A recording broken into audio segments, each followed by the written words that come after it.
UNCC Macmillan Greenhouses. I am the Gen Seed lead presenter and gardener. Let me walk you through. Our project idea is to create stable greenhouses for students to learn and integrate it into the curriculum. And you might be asking yourself, has this been done before? And actually, it has. Garinger High School in around 2018 set up a program for a school garden. After further research, we found out that the market for the gardens closed for quite some time. We want our gardens to be accessible year-round. To circumvent the facilities going underused during certain times of the year, we have greenhouses so that the students can continue to plant through the winter months. And since the garden will be an actual class, we won't need to worry about making time for caring for the garden. So now, I'm going to take you over to Judah, where he's going to be over there.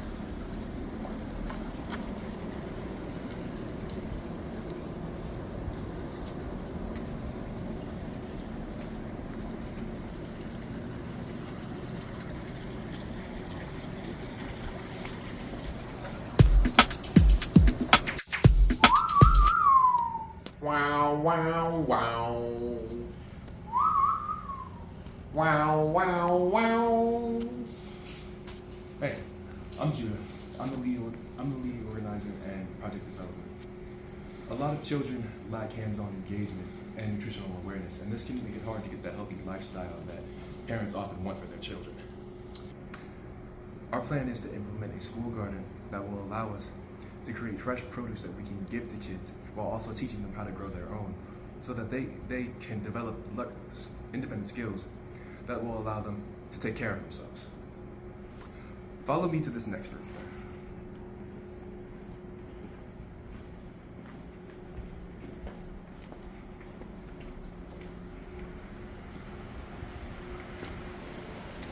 So our end goal for this project is that we want to be able to create produce like this and teach the kids about it so that eventually with time they'll be able to grow stuff like this themselves and be able to take care of themselves and lead healthy lives.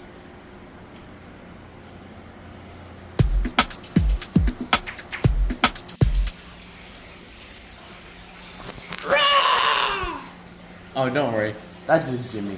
He didn't get his proper nutrition, and look at him now. Anyway, our project solutions will implement greenhouse tents to create extremely controlled environments. We will build potato stacks. That is an extremely efficient way of growing potatoes, where you mound dirt and build up walls so the potatoes keep growing and growing. And you can do that as many times as you want.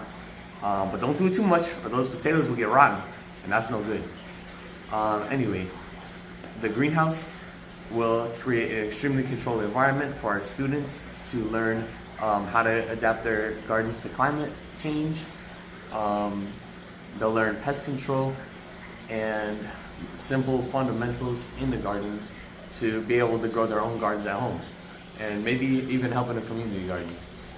Growth cycles are extremely important to understand, so if we can get that in the students' brains through the hands-on learning, that would be extremely good.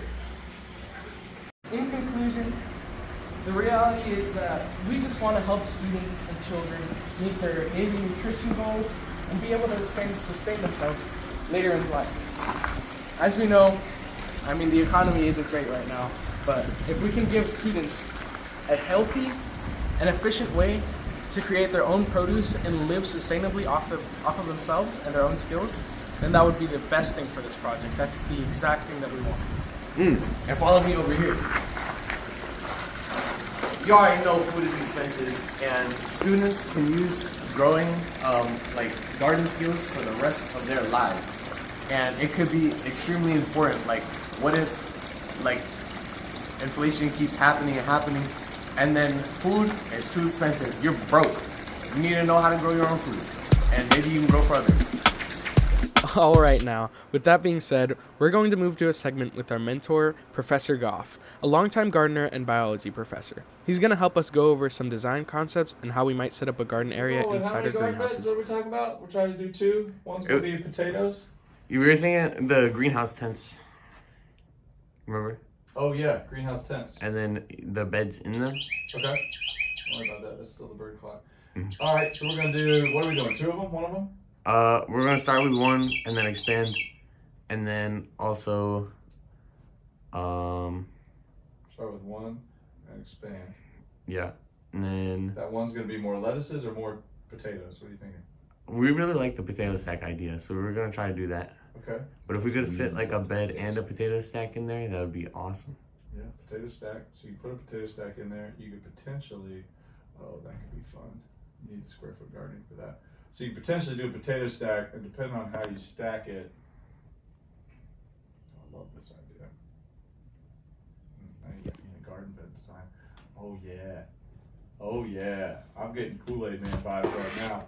Yeah, so you potentially could do a potato stack, some type of hexagon type of thing, whatever, limited to a circle, whatever you want. And then you could plant some rows and fill in your gaps here so that you could use the same soil. You could potentially get an interaction between potatoes and what you're growing. That could be real cool. That would maximize it, because basically these would be set, if we're looking at this in profile, then you've got your, we'll just do a potato stack here, right? So you can grow your potato stack up. So you're basically vertically farming here. That's real cool. But then you've got stuff that can grow here. Right? So you could potentially use all this space for growing whatever you're trying to grow. You could potentially use all this space, and also you're gonna have around here and here depending on how you set it up. Then you got your potatoes designated here. So you could diversify one bed with a potato stack and side pieces. The only issue is if your potato roots do some kind of allelopathy. Allelopathy is where a plant fights another plant for resources. That would be an issue. So you'd want to have something that will work well with potatoes. Okay. Now, as we take a walk through the garden, I'm going to go over some more of the rules, laws, and regulations in place and how we're looking to implement our solution. We'll need approval from the school principal and district facilities department before breaking ground. Most schools require a clear proposal showing purpose, supervision, plans, and maintenance strategy, as well as maintaining a clean, controllable area. And here we have a few of our SLOs, which are student learning outcomes, or what we want each student to take away from our lesson plans. As we move into phase 3, we're going to be looking to adapt our SLOs to fit the curriculum requirements. Overall, we think that our project has come a long way, but we still have a lot of ground to cover. Going into phase 3, we're looking forward to implementation and hope we get in contact with some schools and start teaching the students using the SLOs we've constructed. Then, we plan to build actual gardens. I hope you enjoyed our documentary episode 1. Special thanks to Professor Andrew Goff for making all of this possible.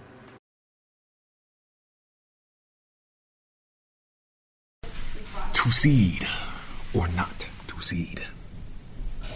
Gen Seed, because changing the future starts with changing today. The most important update since episode 1 of the documentary is that we've gone and made the garden.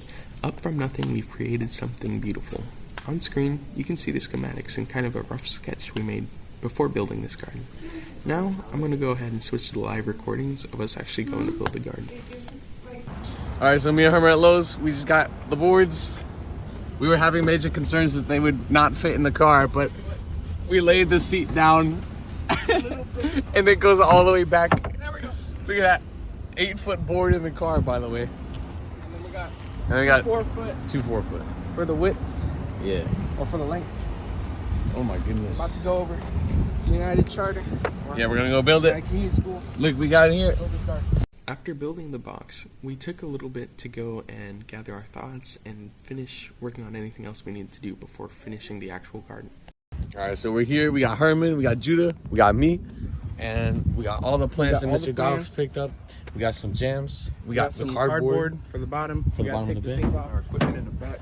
Yeah, so we got some shovels. We got all of our soil to use, and our tomato cages. Tomato for cages. later. We got that net so that we can put around the garden to keep the bigger pests away. Yeah. And lastly, we got these bamboo sticks. We're gonna kind of use these to see the square footage that we have, and then also we're gonna stick them in the ground for that. Yeah. So we can put that netting around the garden. All right. But we're about to go and build this. Yeah, let's do it. Let's go. All right, hey guys. We're working on the garden still. Right now, we're about to put in our first plant. So this is gonna be our first plant. It's gonna be in this little plot right here. Let me dig it a hole to fit inside of. Look how nice that soil is. Mix of peat moss, vermiculite, and Compost. compost, right? Alright, so let's see. Kind of want to be delicate with this.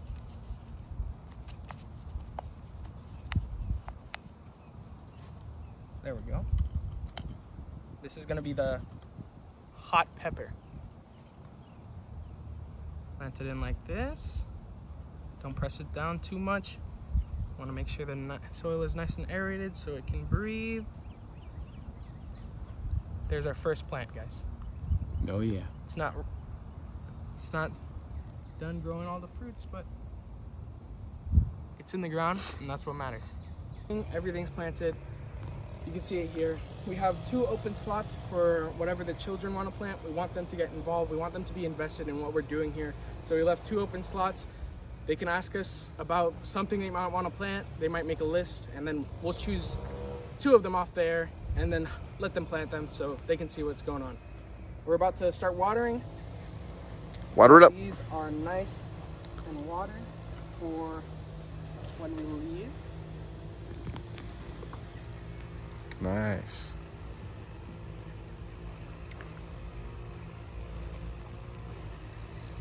Let me get that last one over there. And then the last thing we have to do is install a little wire mesh fence.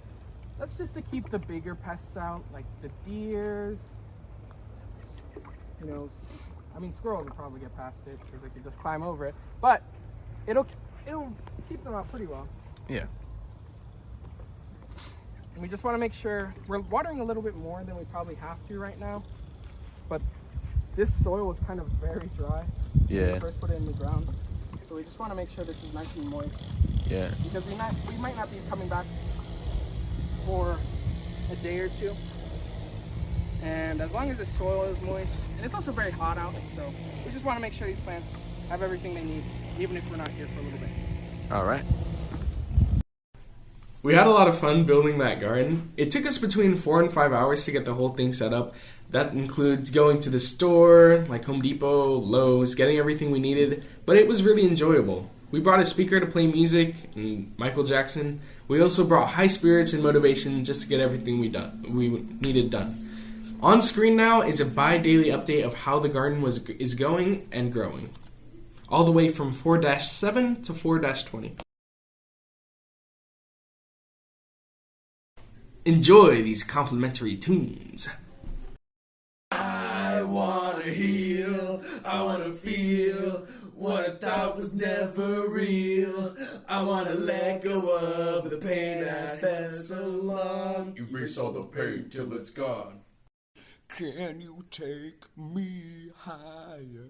It starts with 1 seed. I don't know why. It doesn't even matter how hard you try. Keep that in mind. I designed this rhyme to explain how roots climb. All I know, soil is a valuable thing. Watch it dry out if you don't bring the spring. Watch it soak up every drop of the rain. All the deep roots remain. It's so surreal. Didn't dig down too low. Watch the green fade right out the window. Trying to hold on, didn't even know. I worked hard all spring just to watch it grow. Something that I learned during the creation of this project and up to the fruits of our labor is some advice that will continue to help us all grow in the future.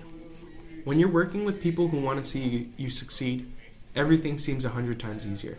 Every step of the way, we had peers, mentors, teachers, everyone under the sun gave us a helping hand. And when you're building a garden, it's important that you have a lot of hands getting dirty. So thank you to Kyle Zarzinski, Emily Shigina, the teachers and students that we got to see and talk to at United Community School, and a very special thanks to our mentor, Mr. Goff. Every meeting with him was a blessing, and he always seemed to bring out the best of us. The best in us.